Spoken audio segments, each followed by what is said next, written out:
Welcome to Protea Weekly. We're back. I'm solo again. We've all been blessed with 2 weeks of time with Michelle, where we spoke a lot about AI as well as some of the AI tools available in QBO and IS. And I recommend go watch those videos. 2 really great videos, really worth your time.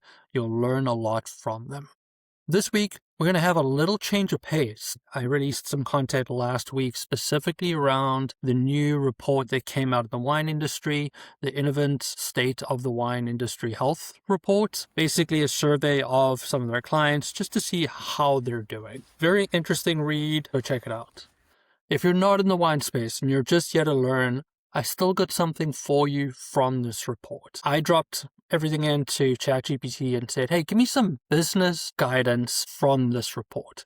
Because one of the things that I think a lot of people forget is that a winery is a business. And I think the people who forget this the most are the people running those wineries. And when you start looking at a difficult industry that's going through a lot of change and there's a lot of people really struggling, I think what you start seeing is those that are really battling along, a lot of them don't have good plans or processes in place to run a business. They either don't have the expertise, aren't willing to pay for the expertise, or for some reason just forget that it is a business in the first place. So I want to go through just some high-level ideas and thoughts from that report that any business owner, and especially winery owners, can use to be a little bit more successful going forward.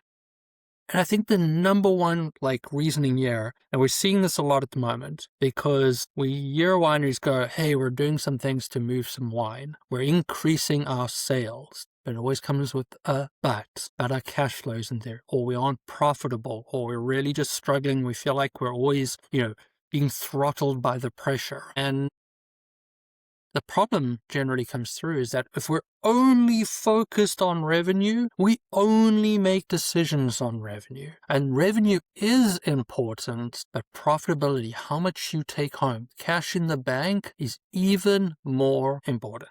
I would happily take $1 million business that gives me $500,000 over a $5 million business that gives me $250,000. We want the money in our pockets. And I know it is easy to get distracted by the revenue.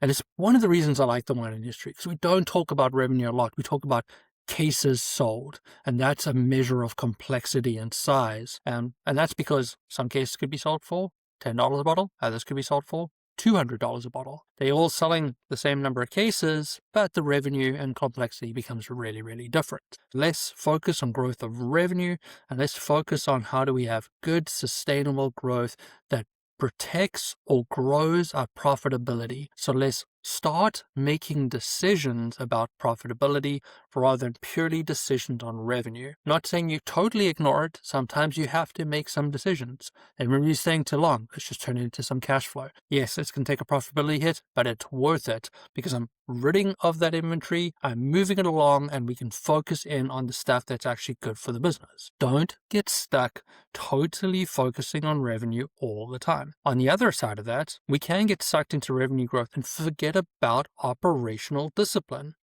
Think about it. Does your business have good partners?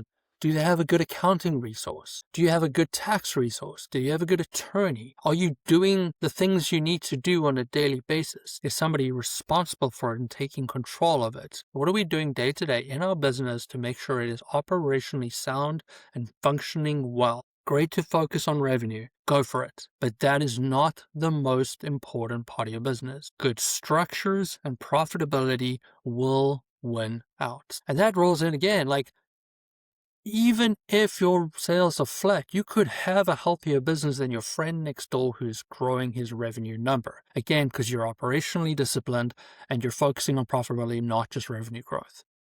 You also need to stand back and make a decision what makes sense for your business. How much complexity do you want to take on? How much team do you want to take on?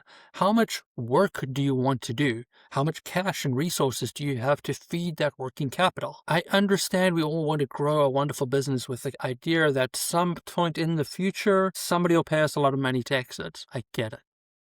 But we need to understand what can we handle, how much do we want to handle. A lot of what you'll see that's coming out of this report, and I can go into a bigger blank, and I'll drop a list of ideas into the description of this video.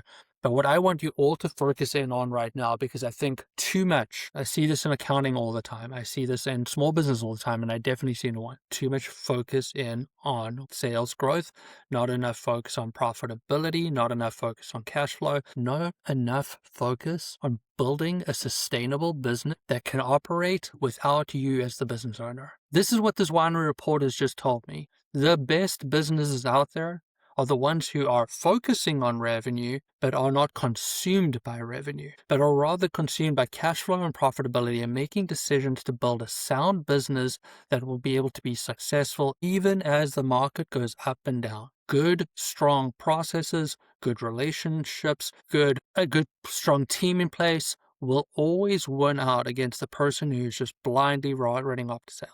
Now, I'm not saying that that person who's chasing sales all the time might not win once in a while, because they will.